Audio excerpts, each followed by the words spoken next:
Donc maintenant, c'est la parole à la co-présidente. Je vous laisse.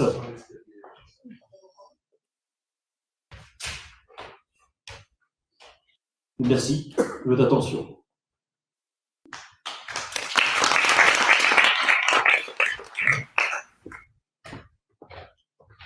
Monsieur le maire de Beuzeville, merci de votre accueil. Mesdames et messieurs les maires, puisque j'ai appris que plusieurs maires étaient ici présents avec nous cet après-midi. Monsieur le président de la communauté de communes, je crois que vous êtes aussi avec nous. Monsieur le représentant de la délégation générale du Québec, cher Frédéric, merci d'avoir fait le voyage jusqu'ici.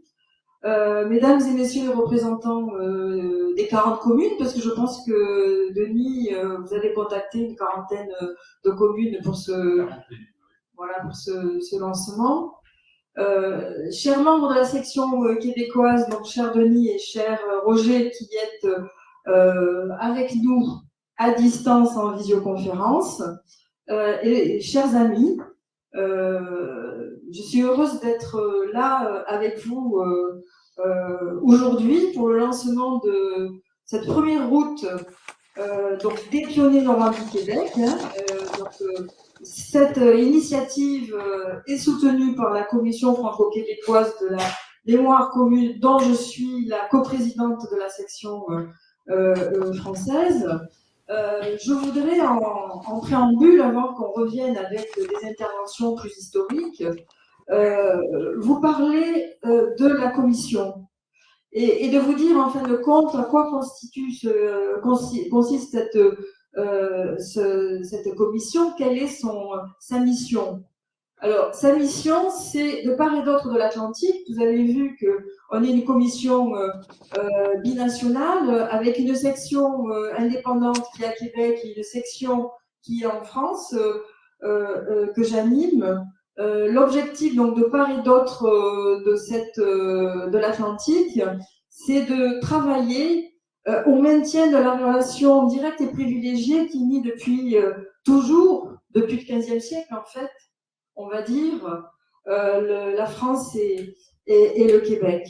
Donc, l'ADN de notre mission, c'est de faire que, de part et d'autre de l'Atlantique, on maintienne l'aspect historique qui nous unit et qui est relativement fort et puissant. Comment est-ce que nous le faisons? Alors, on peut dire que nous travaillons sur deux aspects.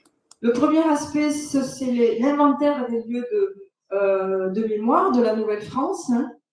Alors, cet inventaire, on ne travaille pas seul, on travaille avec les universités, avec les centres de recherche et aussi avec les acteurs locaux et la société civile.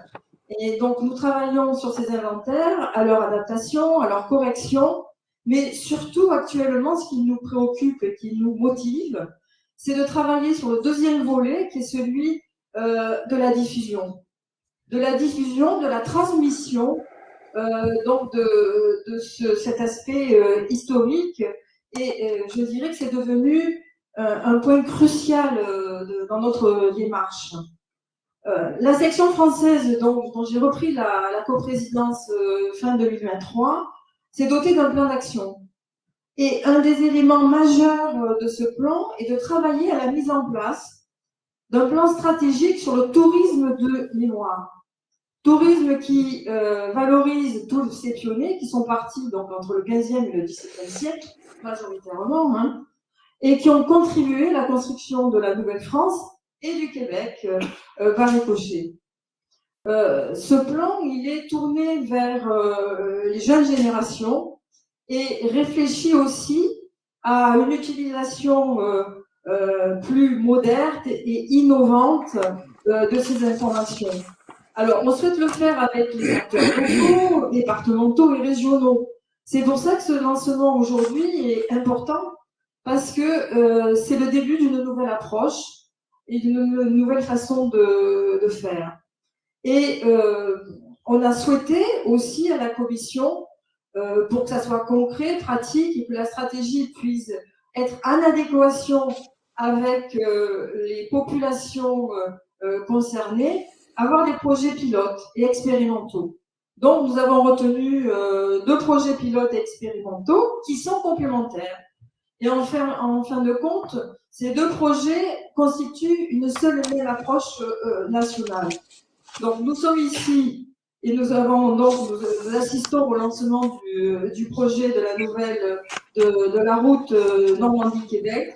Et nous avons aussi présent, et je salue Alain Bourreau qui a fait le déplacement depuis Mont-sur-Vienne, donc le 2e projet qui vise à installer un centre d'interprétation de la Vienne au sein de l'historial de Mont-sur-Vienne. Donc vous voyez, c'est une approche pragmatique qui vise à faire donc de tout ce volet historique un élément important d'une stratégie touristique qui puisse permettre à des zones plus rurales, éloignées des côtes, d'avoir une stratégie de développement touristique.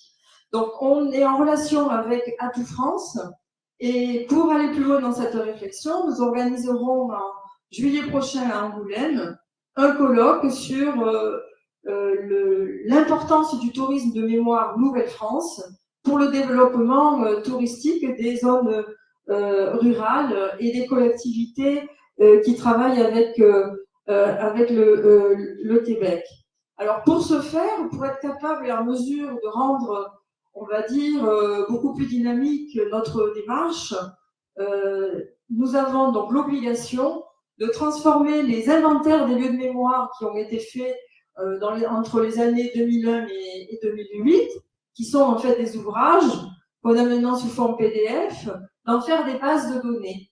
Bases de données utilisables, et on a déjà un exemple, puisque depuis toujours, il y a un travail universitaire qui existe entre La Rochelle et Nantes et l'Université de Laval. Il y a déjà un exemple qui existe avec ce qui a été fait pour la région Poitou-Charentes et qui va nous aider à généraliser pour avoir une base de données nationale sur ces sujets. L'élément important, c'est de faire en sorte que cette base de données soit utilisable sur les outils nouveaux numériques, sur un téléphone portable ou sur toute autre application, et que vous puissiez, quand vous allez, les touristes vont arriver à Beuzeville, cliquer sur votre téléphone et voir toutes les informations qui relèvent de la zone apparaître et qu'elles puissent être consultables.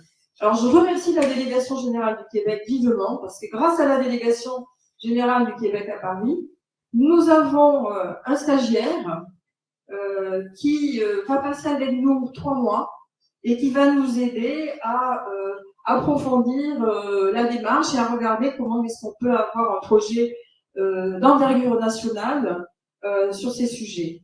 Bon, je pense que j'ai été un peu trop longue, mais je pensais que c'était important de vous repositionner dans quel contexte l'inauguration d'aujourd'hui se tenait. Alors, un grand bravo à Denis et à Samuel qui portent le projet de Beuzeville pour déjà tout le travail qu'ils ont réalisé et pour leur investissement personnel, parce que c'est grâce à ces initiatives que l'on donne du concret, un contenu à notre commission. Merci de votre attention.